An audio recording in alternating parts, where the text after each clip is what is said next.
Gold will be slave or master. Horace.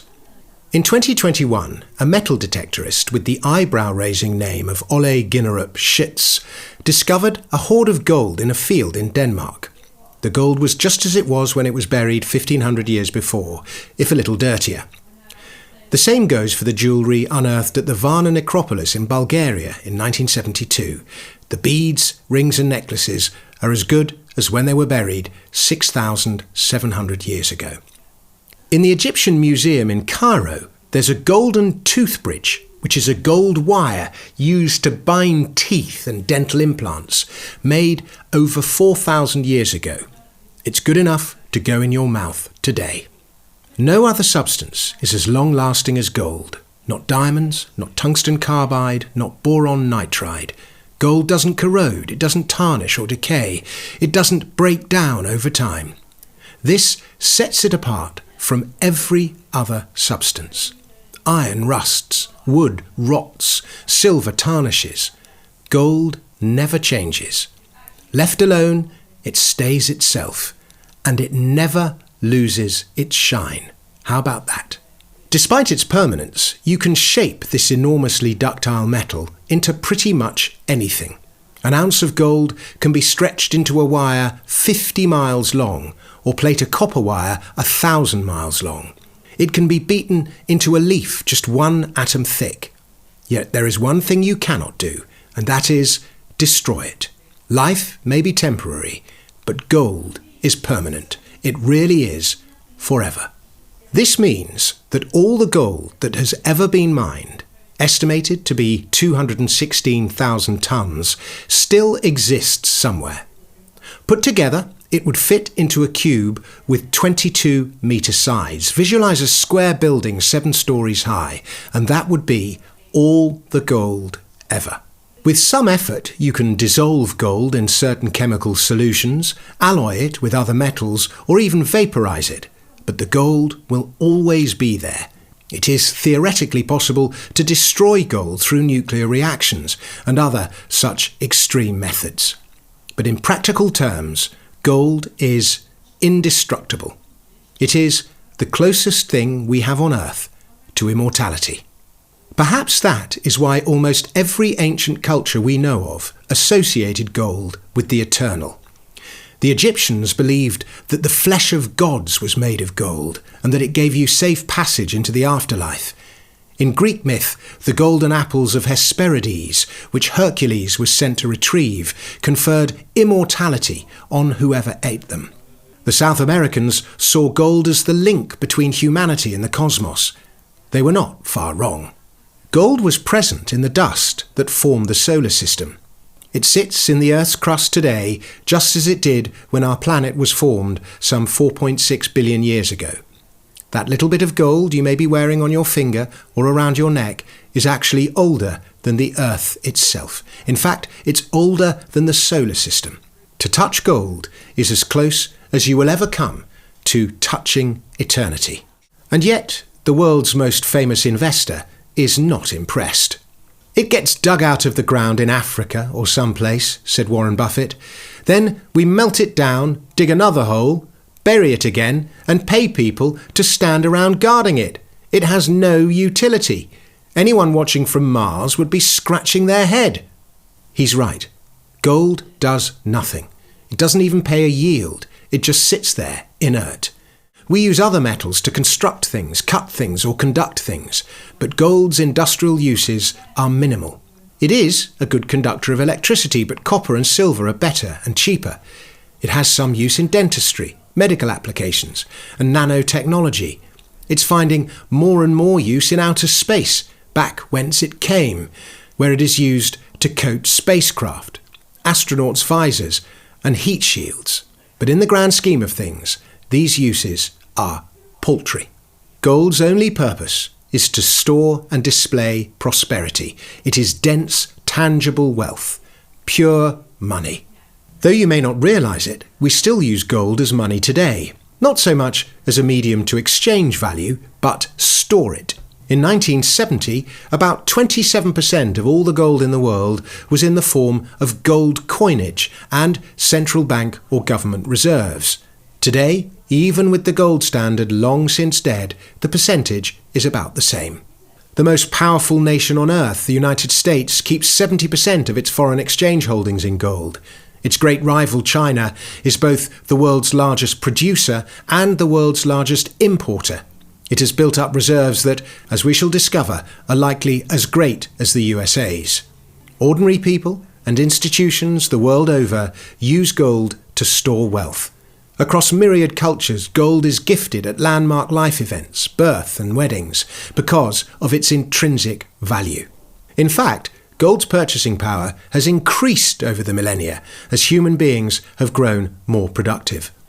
The same ounce of gold, said by economic historians to have bought King Nebuchadnezzar of Babylon 350 loaves of bread, could buy you more than 1,000 loaves today. The same gold dinar, roughly a seventh of an ounce, that in the time of the Quran in the 7th century bought you a lamb, would buy you 3 lambs today. Those same 4 or 5 aurei, which is an ounce, which bought you a fine linen tunic in ancient Rome, would buy you considerably more clothing today. In 1972, 0.07 ounces of gold would buy you a barrel of oil. Here we are in 2025 and a barrel of oil costs 0.02 ounces of gold. It's significantly cheaper than it was 50 years ago. House prices too, if you measure them in gold, have stayed constant. It is only when they are measured in fiat currency that they have appreciated so relentlessly and destructively. In other words, an ounce of gold buys you as much, and sometimes more, food, clothing, energy and shelter as it did 10 years ago, 100 years ago, or even thousands of years ago. As gold lasts, so does its purchasing power. You cannot say the same about modern national currencies. Rare and expensive to mine, the supply of gold is constrained. This is in stark contrast to modern money, electronic debt-based fiat money, to give it its full name, the supply of which multiplies every year as governments spend and borrowing balloons. As if by natural law, gold supply has increased at the same rate as the global population, roughly 2% per annum. The population of the world has slightly more than doubled since 1850, so has gold supply. The correlation has held for centuries, except for one 50-year period during the gold rushes of the late 19th century, when gold supply per capita increased. Gold has the added attraction of being beautiful. It shines and glistens and sparkles. It captivates and allures. The word gold derives from the Sanskrit jval, meaning to shine. That's why we use it as jewellery, to show off our wealth and success, as well as to store it. Indeed, in nomadic prehistory, and still in parts of the world today, carrying your wealth on your person as jewellery was often the safest way to keep it. The universe has given us this captivatingly beautiful, dense, inert, malleable, scarce, useless, and permanent substance, whose only use is to be money.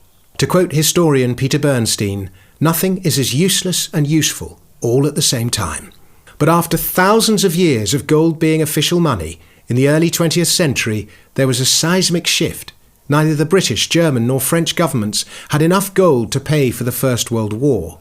They abandoned gold backing to print the money they needed. In the interwar years, nations briefly attempted to return to gold standards, but they failed. The two prevailing monetary theories clashed: gold-backed versus state-issued currency. Gold standard advocates, such as Montague Norman, Governor of the Bank of England, considered gold to be one of the key pillars of a free society, along with property rights and habeas corpus. "We have gold because we cannot trust governments," said President Herbert Hoover in 1933. This was a sentiment echoed by one of the founders of the London School of Economics, George Bernard Shaw, to whom I am grateful for demonstrating that it is possible to have a career as both a comedian and a financial writer. "You have to choose as a voter," he said, "between trusting to the natural stability of gold and the natural stability of the honesty and intelligence of the members of the government. I advise you, as long as the capitalist system lasts, to vote for gold." On the other hand, many, such as economist John Maynard Keynes, advocated the idea of fiat currency to give government greater control over the economy and the ability to manipulate the money supply. Keynes put fixation with gold in the Freudian realms of sex and religion. The gold standard, he famously said after the First World War, and rightly as it turned out, was already a barbarous relic. Freud himself related fascination with gold to the erotic fantasies and interests of early childhood. Needless to say, Keynes and fiat money prevailed. By the end of the 1930s, most of Europe had left the gold standard. The US followed, but not completely, until 1971, in order to meet the ballooning costs of its welfare system and its war in Vietnam.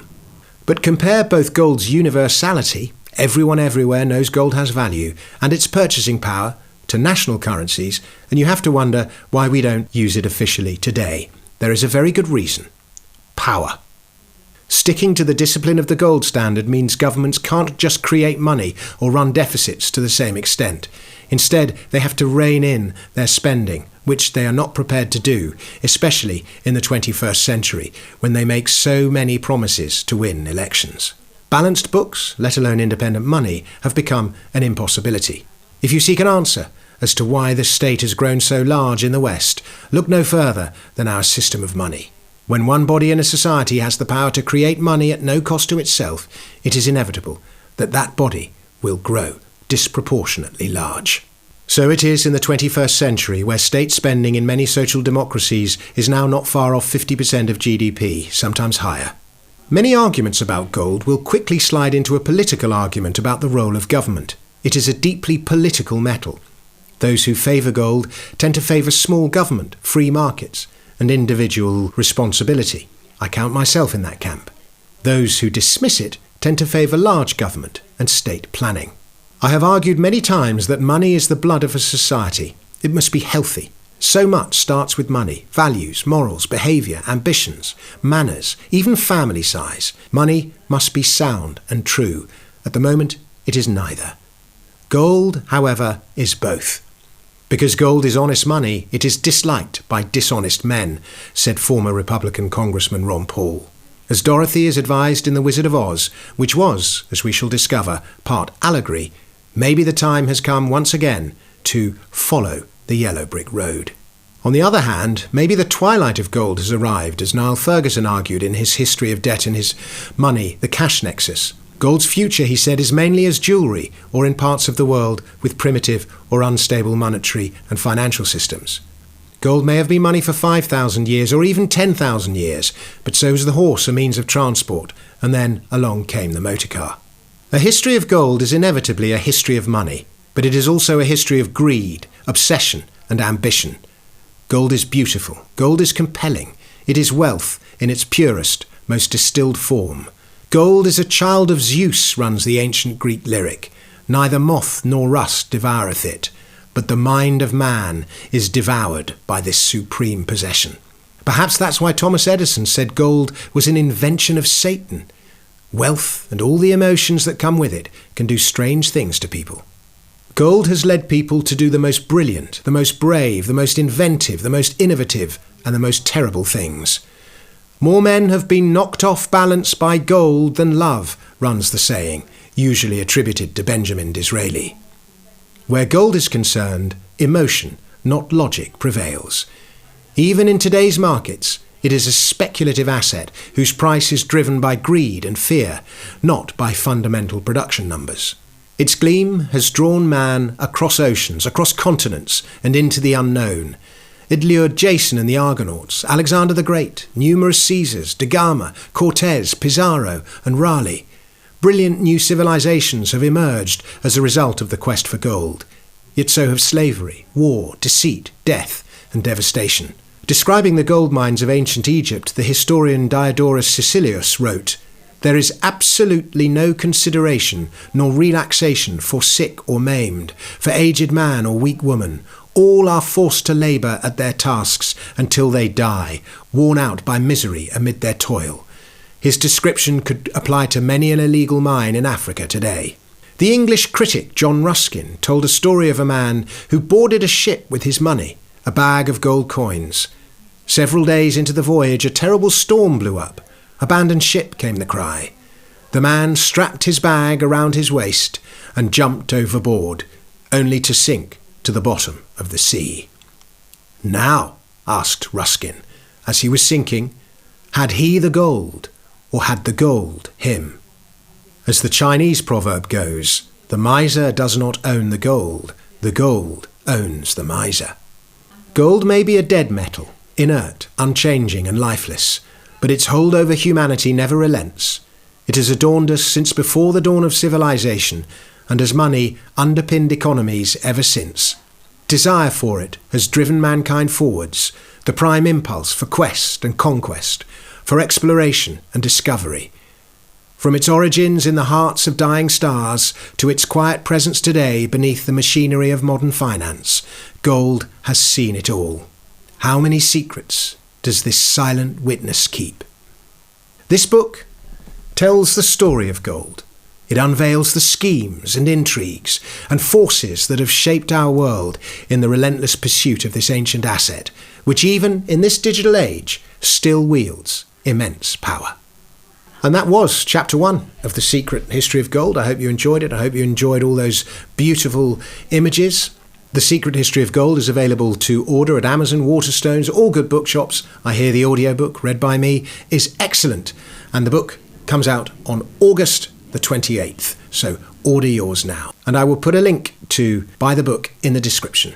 Thank you very much for watching. Please subscribe to the channel. Please like, please share, all that stuff. Until next time, goodbye.